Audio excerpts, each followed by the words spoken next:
بسم اللہ الرحمن الرحیم۔ شبہ فی المحل اور شبہ فی الظن کی ایک مثال دی تھی کہ کسی بندے نے اپنے بیٹے کی لوڑی سے وتی کی تو اس پر حد جاری نہیں کی جائے گی، اگرچہ کہ وہ یہ کہے کہ مجھے اس کا علم تھا کہ میرے لیے حرام ہے، کیونکہ یہ جو شبہ پیدا ہوا وہ شبہ نص سے ثابت ہوا، اور اگرچہ اس کو شبہ نہیں ہے لیکن نص سے شبہ ثابت ہو رہا ہے تو اس کا اسے فائدہ دیا جائے گا، اس پر حد جاری نہیں ہوگی۔ شبہ فی الظن کسے کہا تھا بلا؟ فعل کے حلال اور فعل میں حلت اور حرمت کے شبہ کی وجہ سے گمان میں شبہ پیدا ہونا، یہ شبہ فی الظن کہلاتا ہے کہ فعل حلال ہے یا حرام ہے، اس میں شبہ پیدا ہو گیا تو یہ شبہ فی الظن ہے۔ اور شبہ فی المحل کیا تھا؟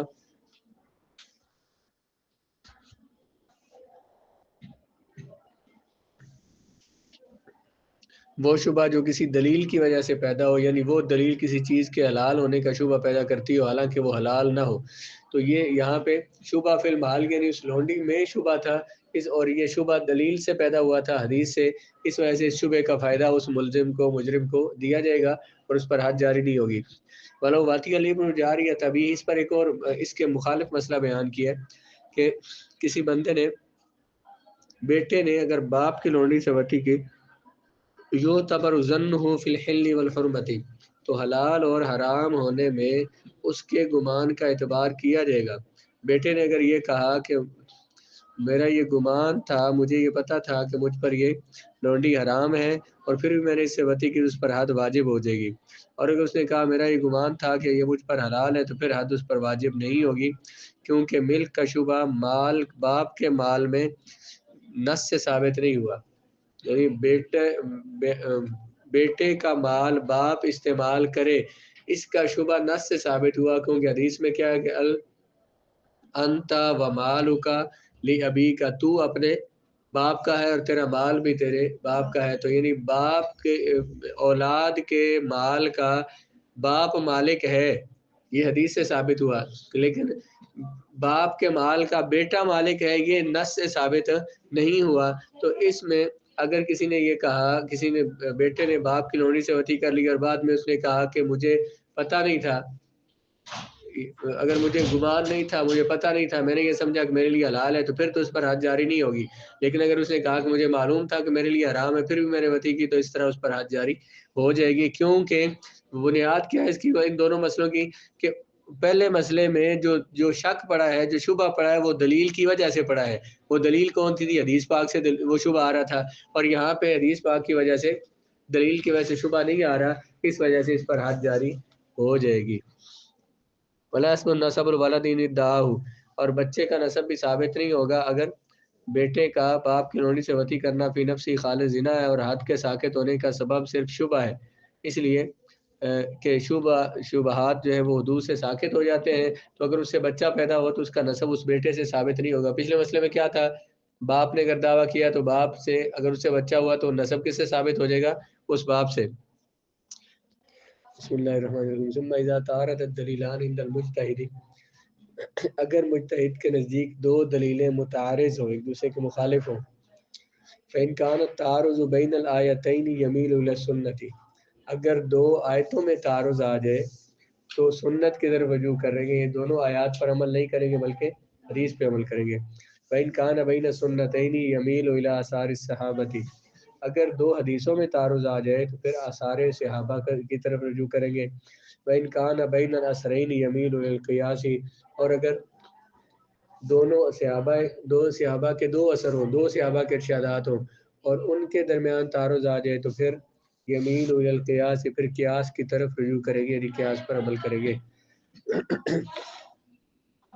تعارض ادلہ کا مقصد کیا ہوتا ہے؟ اسی ذرا شرح میں دیکھ لیں۔ تعارض ادلہ کا یہ مقصد ہے کہ ایک دلیل جس امر کے ثبوت کی مقتضی ہے، ایک دلیل سے جو مسئلہ ثابت ہو رہا ہے، دوسری دلیل اسی امر کی نفی کا تقاضا کرتی ہے، دوسری دلیل سے اس بات کی نفی ہو رہی ہے۔ ایک دلیل سے جس بات کا ثبوت ہو رہا ہے تو دوسری دلیل سے اسی کی نفی ہو رہی ہے۔ نیز تعارض کے پائے جانے کے لیے زمانے اور محل کا بھی ایک ہونا شرط ہے، اور دو دلیلوں کا محل یا وقت جدا جدا ہوگا تو ان میں تعارض نہیں ہوگا۔ دو دلیلیں مخالف کب ہوں گی؟ جب ان کا وقت بھی ایک ہو، جگہ بھی ایک ہو، اور پھر وہ ایک سے معنی کسی معنی کا ثبوت ہو رہا ہے، دوسرے سے اس معنی کا نفی ہو رہی ہے، تو ان میں تعارض اور مخالفت ہوگی. جیسے کہ نکاح کے سے زوجہ حلال اور ساس حرام ہو جاتی ہے، مگر یہ تعارض نہیں ہوگا کیونکہ حلت اور حرمت کے محل جدا ہیں. اس عورت سے نکاح کیا تو اس سے وہ تو حلال ہو گئی، اور اس کی ماں سے نکاح کرنا ہمیشہ ہمیشہ حرام ہو گیا. اب یہاں پہ حلت اور حرمت کا محل دو چیزیں، دو الگ الگ محل ہیں. ایک عورت حلال ہے، دوسری حرام ہے، تو ایک ہی محل میں حرمت بھی پائی جائے، ایک ہی ذات میں حلت بھی پائی جائے، حلال ہونا، تو پھر ان میں تعارض ہوگا. اس طرح شراب ابتدائی اسلام میں حلال تھی، بعد میں حرام ہو گئی، تو ان میں بھی یہ دو دلیلیں سے، ایک دلیل سے ثابت یہ ہوا کہ زکوٰۃ کیا شراب حلال تھی، اور دوسری دلیل سے ثابت یہ ہوا کہ شراب حرام ہے. اب یہ دو، جو پہلی دلیل ہے وہ پہلے زمانے کی ہے اس وقت، دوسری دلیل جو بعد کے زمانے کی ہے، دونوں کا زمانہ ایک ہوگا تو ان میں تعارض پایا جائے گا. تعارض کے لیے سب سے اہم بات یہ ہے کہ دونوں دلیلیں باعتبار ذات اور صفت کے قوت اور ضعف میں برابر ہوں. ایک اور بات بھی اس کے لیے کیا شرط ہوگی کہ دونوں دلیلیں جو ہیں، دلیلیں متعارض تب ہوگی جب وہ برابر ہوں ذات کے اعتبار سے اور صرف قوت اور ضعف کے اعتبار سے. دونوں دلیلیں یا تو کبھی یہ قوت میں برابر ہے، مطلب دو حدیثیں ہیں، دونوں مشہور ہیں، تو ایک دوسرے کے متعارض ہو جائیں گی. دو حدیثیں، دو خبریں واحد ہیں، تو ان میں تعارض ہوگا. اگر خبر واحد کے مقابلے میں مشہور آ جاتی ہے تو ان میں تعارض نہیں ہے، کیونکہ مشہور جو اس پر عمل کر لیں گے اور خبر واحد کو ترک کر دیں گے. ایک درجے کی روایات ہو، قوت اور ذوق میں برابر ہو، چنانچہ حدیث مشہور اور احاد میں تعارض نہیں سمجھا جائے گا. اس طرح قرآن کا خاص جو ہے، قرآن کا لفظ خاص جو ہے، خاص قطعیت اور یقین کا فائدہ دیتا ہے، اور قرآن کا وہ عام جو مخصوص الباز ہو، جس سے کوئی افراد کو خاص کر لیا جائے، تو وہ ضمنی ہو جاتا ہے. اب یہ اگرچہ قرآن کے دو ارشادات ہیں، لیکن یہ برابر نہیں ہے، کیونکہ خاص قطعیت کا فائدہ دیتا ہے اور عام مخصوص الباز جو ہے وہ ظن کے لیے آتا ہے. اس لیے دونوں دلیلیں برابر نہیں ہیں. تو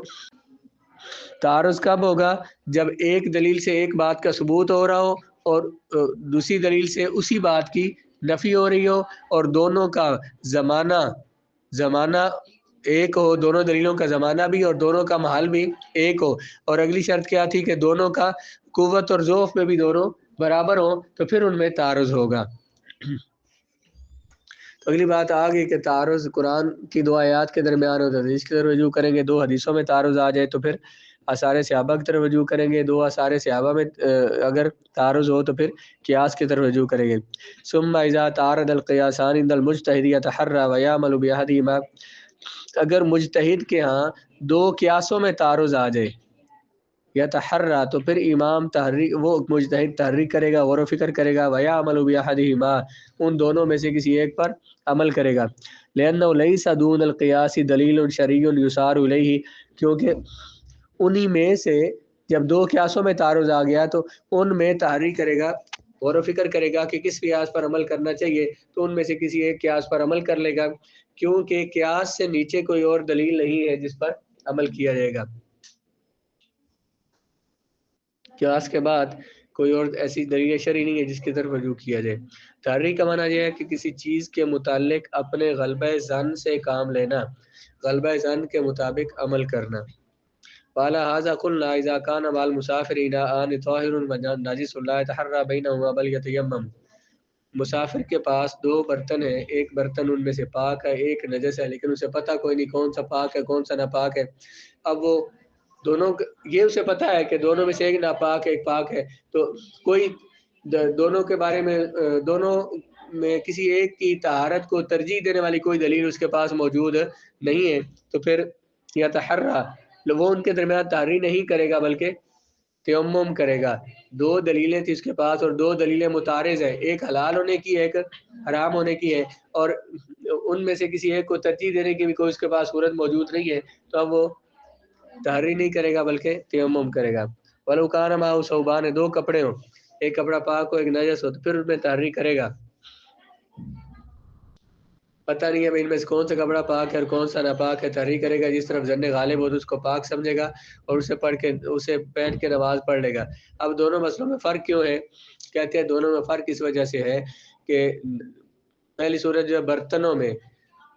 برتن کے پاک ناپاک ہونے کو کیوں دیکھنا ہے بھلا کہ برتن میں پانی اسی لحاظ سے پاک ہوگا یا ناپاک ہوگا. مطلب برتن پاک ہے ناپاک ہے تو پانی کے بارے میں یہ گمان ہے کہ پانی دو طرح کے اس کے پاس ہے، پاک کون سا ناپاک کون سا یہ کوئی پتہ نہیں ہے، تو وہاں تحریح نہیں کرے گا کیونکہ اس پانی کا نائب موجود ہے، وہ تیمم ہے وہ کر لے گا. لیکن کپڑوں میں اگر اسے شک پڑ جائے کپڑوں کا کوئی نائب موجود نہیں ہے تو اس لیے ان میں سے جس کپڑے کے بارے میں اسے ظن غالب ہوگا وہ پہن کے تو نماز پڑھ لے. اب ہم یہ کہیں گے کہ اس کا نائب تو موجود ہے، بغیر لباس کے کپڑے پہن نماز پڑھنے کی بھی تو اجازت ہے، تو اس پر بھی فقہا نے یہ آخری مجبوری میں یہ کہا ہے کہ پڑھ سکتا ہے، ورنہ انہوں نے یہ کہا ہے کہ اگر کسی کے پاس کپڑے نہیں ہے تو وہ ننگے نماز پڑھنے سے بہتر یہ ہے کہ وہ نہیں ناپاک کپڑوں میں نماز پڑھ لے. ستر عورت کا زیادہ حکم دیا گیا، خیال کیا گیا، اس وجہ سے یہاں پہ تحریح کرے گا، جس طرح ظن غالب اس پر عمل کرے گا. فثبت بهذا ان العمل بالرأي انما يكون عند انعدام دلیل سواه کہ رائے پر عمل تب کرتے ہیں جب اس کے سوا کوئی اور دلیل شرعی موجود نہ ہو، جب اس کے سوا کوئی دلیل شرعی نہ ہو تو وہاں پر رائے پر عمل کرتے ہیں. ثم اذا تحرى وتاكد بترجيح بالعمل لا ينتقد ذلك بمجرد التحری، جب بندے نے تحریح کی اور اس کی تحریح سے کسی ایک عمل کو کی تاکید ہو گئی، کسی ایک غالب رائے پر اس نے عمل کر لیا، تو یہ تحریح جو ہے صرف عمل سے باطل نہیں ہوگی.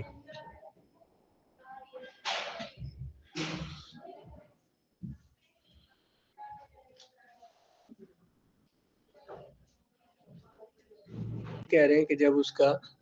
ظن غالب ہے، کسی ایک طرف ظن غالب ہو گیا اور اس پر اس نے عمل کر لیا، تو مثال کے طور پر یہ ہوا کہ کپڑوں میں اس نے تحریح کی کہ یہ جو کپڑا ہے نا فلاں کپڑا پاک ہے، وہ پڑھ کے اس نے پہن کے اس نے نماز پڑھ لی، جو اس نے تحریح کی تھی اس پر عمل بھی کر لیا، اس کے مطابق عمل کر لیا، تو وہ تحریح جس کے ساتھ جس پر عمل کر لیا جو مؤکد بالعمل ہو جائے، یعنی عمل اس پر کر کے اس کی تاکید، وہ تحریح پکی ہو گئی کیونکہ اس نے اس پر عمل کر لیا. وہ تحریح جو کہ عمل کے ساتھ مؤکد ہو جائے وہ اس کے برابر نہیں ہو سکتی جس پر عمل نہ کیا ہو. مطلب تھوڑی دیر کے بعد اس کا گمان یہ جاتا ہے کہ دوسرا کپڑا ہو سکتا ہے کہ پاک ہو، اب ادھر تحریح کی اس نے، اس تحریح پر عمل بھی کر لیا، اس کے مطابق عمل بھی کر چکا ہے، اور دوسرا گمان اس کا یہ ہوا شاید دوسرا کپڑا پاک ہو، تو اب وہ جو پہلی تحریح ہے اس کے مطابق عمل بھی کر چکا ہے، دوسری کا صرف اسے خیال آیا ہے لیکن اس پر اس نے عمل نہیں کیا. ترجیح اس تحریح کو ہو رہی ہے جس پر اس نے عمل کر لیا، جس کے مطابق وہ عمل کر چکا ہے. ثم اس کی وضاحت یہ کہ ذات تحرى بین الصوبین، بندے نے دو کپڑوں کے درمیان تحریح کی اور ظہر کی نماز میں کسی ایک کے ساتھ پڑھ لی، پھر اس کی اثر کے وقت اس کی تحریح اس بات پہ ہو گئی شاید دوسرا کپڑا پاک ہے، ادھر اس کا ظن غالب ہو گیا، تو اب اس کے لیے دوسرے کپڑے کے ساتھ اثر کی نماز پڑھنا جائز نہیں ہے، کیونکہ پہلی تحریح جو تأکد بالعمل، اس کے عمل کے ساتھ موقع ہو چکی ہے، پکی ہو چکی ہے. فلا یبطل لمجرد تحریح، اور دوسری تحریح جو اثر کے ٹائم ہوئی ہے اس پر ابھی تک اس نے عمل نہیں کیا، صرف اس کا ظن غالب ہوا ہے ادھر کہ شاید یہ والا کپڑا پاک ہے، تو ایک وہ تحریح جو کہ عمل کے ساتھ موقع ہو گئی ہے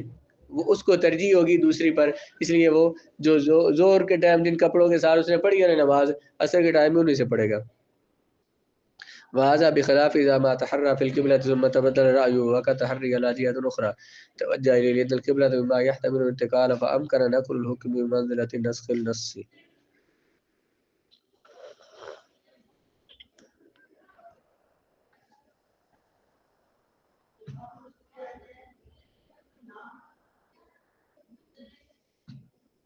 کہتے ہیں کہ ایک اور مسئلہ پیچھے کتاب الصلاۃ میں ہم نے پڑھا کہ ایک بندے کو معلوم نہیں ہے کہ قبلہ کدھر ہے، تو کسی ایسی آپ کو بتانے والا بھی نہیں، اب وہ تحریح کرے تو جس طرف اس کا ظن غالب ادھر منہ کر کے نماز پڑھنا شروع کر دے، دوران نماز اسے یہ خیال ہے نہیں اس طرف قبلہ ہے، اس کا ظن غالب دوسری طرف ہو گیا تو ادھر پھر جائے، پھر اسی دوران اس کا ظن غالب کسی اور طرف ہو گیا تو ادھر پھر جائے، تو یہاں تو تحریح بدل رہی ہے تو بندے کا عمل بھی بدل رہا ہے. کپڑوں میں کیا کہا کہ تحریح موقت بالعمل ہو گئی تو اس کو بدلنا نہیں ہے، اسی انہی کپڑوں کے ساتھ وہ نماز اگلی نماز بھی پڑھے گا. تو یہاں اگر تحریح کر کے اس نے قبلے ایک جانب منہ کر کے نماز پڑھی ہے، پھر اس کی تحریح دوسری طرف ہوگی، اگلی نماز دوسری طرف منہ کر کے پڑھ سکتا ہے، تو ان دونوں مسئلوں میں فرق کیا ہے؟ اس میں سمجھ آیا مسئلہ کیا ہے بھلا؟ کہ قبلے کی میں تحریک کی تو بعد میں اس کی تحریر بدل گئی تو ایک جانب منہ کر کے پہلے تحریر سے نماز پڑھی تھی تو پھر تحریر بدل گئی تو دوسری طرف منہ کر کے بھی نماز پڑھ سکتی ہے، بلکہ اسے پڑھنا چاہیے۔ لأن القبلہ مما يحتمل الانتقال، کیونکہ قبلہ جو ہے یہ